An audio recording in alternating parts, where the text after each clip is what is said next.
Tu viens de vivre une dispute? Pas une petite divergence, non, une vraie tempête. Les mots ont dépassé ta pensée, la voix a monté, et maintenant vous êtes là, silencieux, chacun de votre côté du lit, à te demander si ton couple va survivre à ça. Ce sentiment, cette descente aux enfers où tout semble perdu, tu le connais par cœur. Tu crois que le conflit est le signe que votre histoire touche à sa fin. Mais si je te disais que l'inverse est vrai, que le conflit bien géré est le ciment le plus solide d'un couple durable? Voilà le paradoxe. La plupart des gens fuient les disputes comme la peste. Ils pensent que l'amour, c'est l'harmonie permanente. Résultat, ils accumulent des rancœurs, évitent les sujets qui fâchent et finissent par exploser pour une assiette mal rangée. Ou pire, ils s'éteignent doucement dans l'indifférence. Aujourd'hui, je vais te montrer que le conflit n'est pas ton ennemi. C'est ton meilleur allié, à condition de savoir le danser. Après ces 15 minutes, tu sauras exactement quoi faire la prochaine fois que les tensions montent. Tu ne subiras plus la dispute comme une fatalité. Tu la piloteras.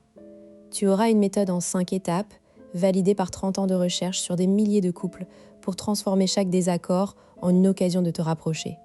Pas de théorie abstraite, des techniques précises avec les mots exacts à dire et un cas concret qui te montrera comment ça se passe dans la vraie vie. D'ici la fin de cette vidéo, tu auras compris pourquoi certaines disputes te laissent plus fort et d'autres te détruisent. Et surtout, tu auras la boîte à outils pour que les tiennes soient toujours du premier type. Le grand mensonge qu'on t'a vendu, c'est que dans un couple sain, on ne se dispute pas. Regarde les films, les séries, les contes de fées, l'amour vrai, c'est la fusion parfaite, la compréhension mutuelle sans effort. Dès qu'un mot dépasse, c'est que l'amour faiblit. Cette croyance est toxique. Elle te pousse à nier tes besoins, à avaler tes frustrations, jusqu'au jour où tu n'en peux plus. Ou pire, elle te fait croire qu'un couple qui se dispute est voué à l'échec. La réalité, c'est que tous les couples se disputent. Et pas qu'un peu. John Gottman, le chercheur qui a passé 30 ans à étudier le conflit conjugal, a observé des milliers de couples dans son laboratoire. Sa conclusion ? Le divorce ne se prédit pas par la présence ou l'absence de conflit. Il se prédit par la façon dont les partenaires réparent. Les couples heureux ne sont pas ceux qui évitent les disputes. Ce sont ceux qui savent se reconnecter après.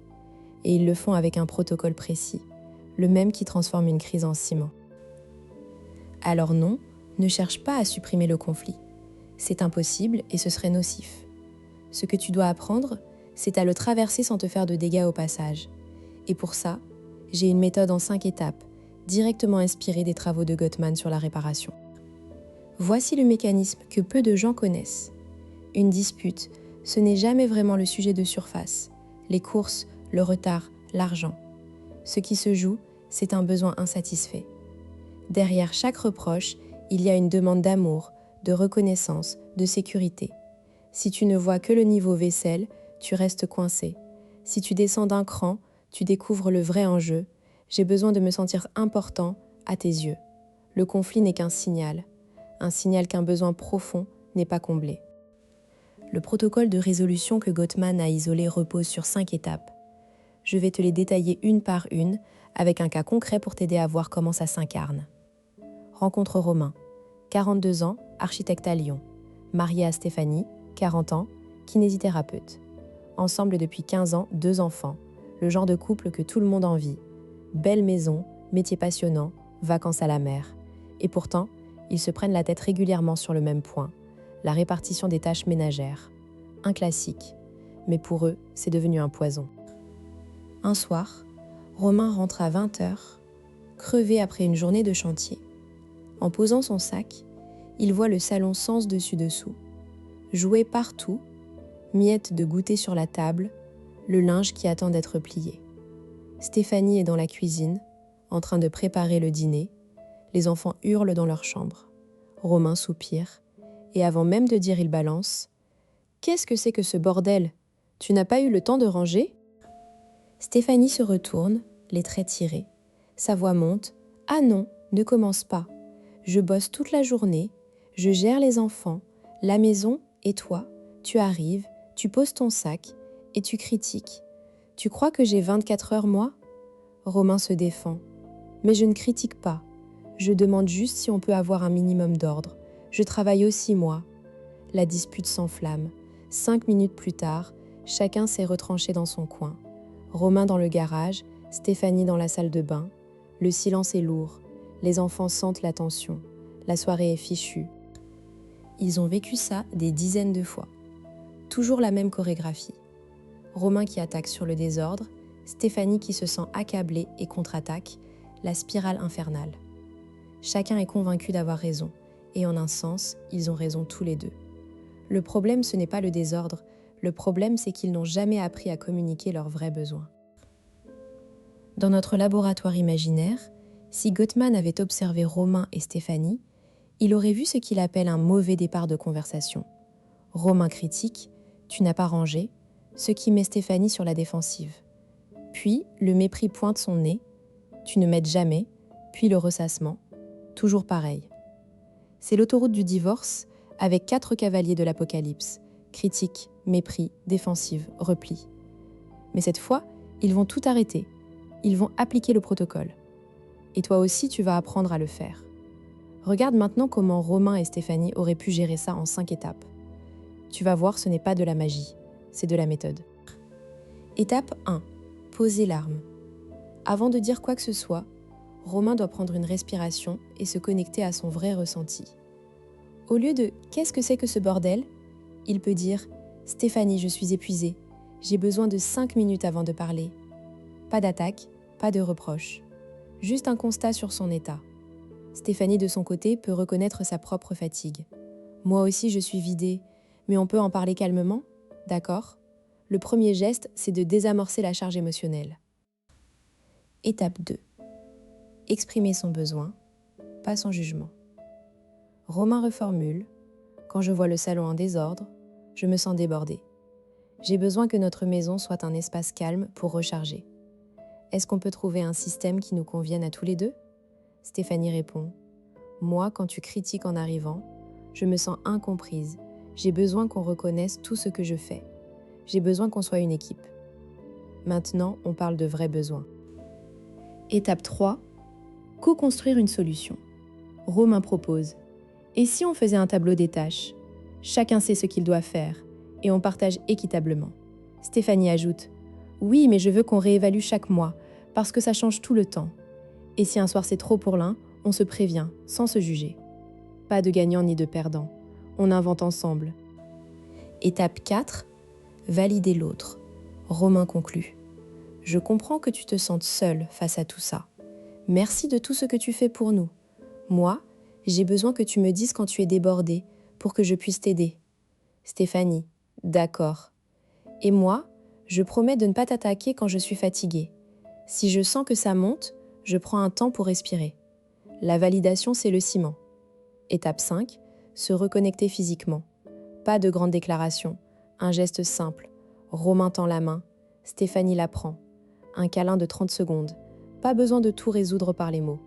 Le corps, lui, sait réparer. Tu vois la différence ? La dispute initiale n'a duré que quelques minutes, mais la rupture a duré des heures. Avec le protocole, en 10 minutes, le conflit est digéré. Les besoins sont posés. La connexion est rétablie. Maintenant, comment tu appliques ça dans ta vie ? La première chose à faire, c'est d'identifier ton propre schéma. Est-ce que tu attaques dès que tu es fatigué ? Est-ce que tu te tais jusqu'à exploser ? Est-ce que tu fuis dans le silence ? La prochaine fois qu'une dispute commence, prends une seconde pour te demander quel est mon vrai besoin en ce moment et quel est le besoin de l'autre. Ce simple arrêt sur image peut tout changer.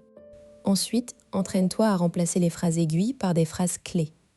Au lieu de « tu ne fais jamais ça », dis « j'ai besoin que ». Cela désamorce immédiatement la défensive. Qu'est-ce que ça change concrètement ? Tout. Un conflit mal géré érode la confiance. Les rancœurs s'accumulent comme des cailloux dans une chaussure. Au début, tu n'y prêtes pas attention. Mais à force, tu ne peux plus marcher. Le protocole, lui, fait le contraire. Il transforme chaque dispute en une opportunité de mieux se connaître. Chaque réparation renforce le lien. Les couples qui maîtrisent ces étapes deviennent plus solides, plus résilients.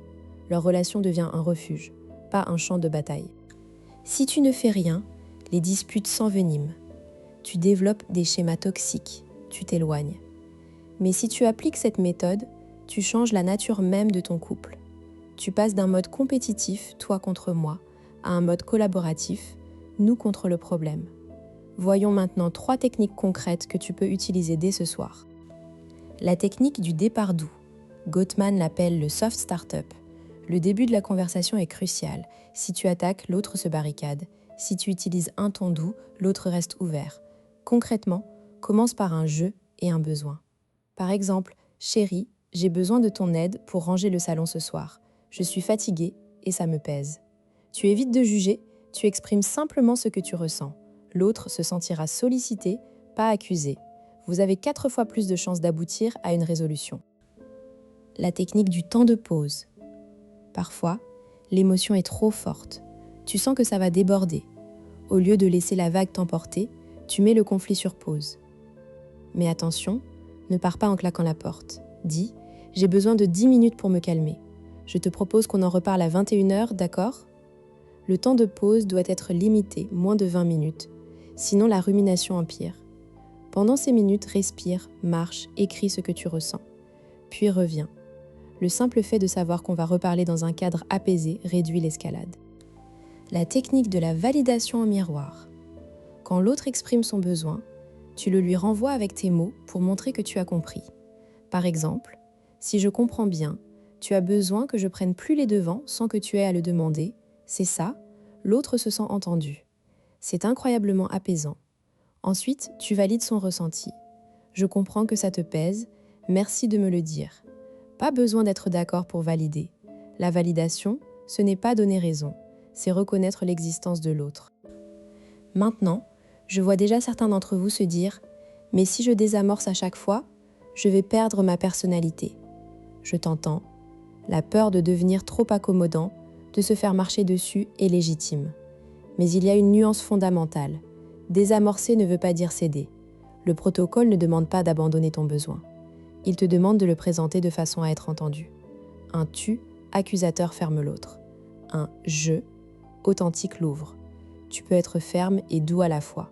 C'est l'art du conflit sain. Autre objection. Et si l'autre ne veut pas coopérer ? Tu ne peux pas forcer quelqu'un à appliquer le protocole, mais tu peux montrer l'exemple. Si toi, tu commences doux, si tu exprimes tes besoins calmement, si tu valides, l'autre aura envie de faire pareil. C'est un effet miroir. Et si vraiment l'autre est bloqué dans l'attaque, tu as toujours la possibilité de poser un cadre. Je veux bien en discuter, mais pas sur ce ton. Je t'aime et on va trouver une solution ensemble quand tu seras prêt à parler calmement. La balle est dans son camp, mais toi, tu n'es plus dans la danse toxique. Au tout début de cette vidéo, je t'ai parlé de cette dispute qui te laisse vider, de ce silence pesant, de la peur de la rupture. Aujourd'hui, tu as une carte. 5 étapes. 3 techniques. Un cas concret. Le conflit n'est plus une fatalité. C'est un muscle que tu peux entraîner. Chaque dispute est une répétition. Plus tu pratiques, plus tu deviens fort. Et plus ton couple devient solide, authentique, vivant. Alors la prochaine fois que ça monte, souviens-toi de Romain et Stéphanie. Souviens-toi que tu as le choix. Tu peux laisser la vague t'emporter ou tu peux l'apprivoiser. À toi de voir. Et si tu veux continuer à décoder les mécanismes de l'amour avec la science, abonne-toi et active la cloche. On se retrouve très vite avec une nouvelle vidéo.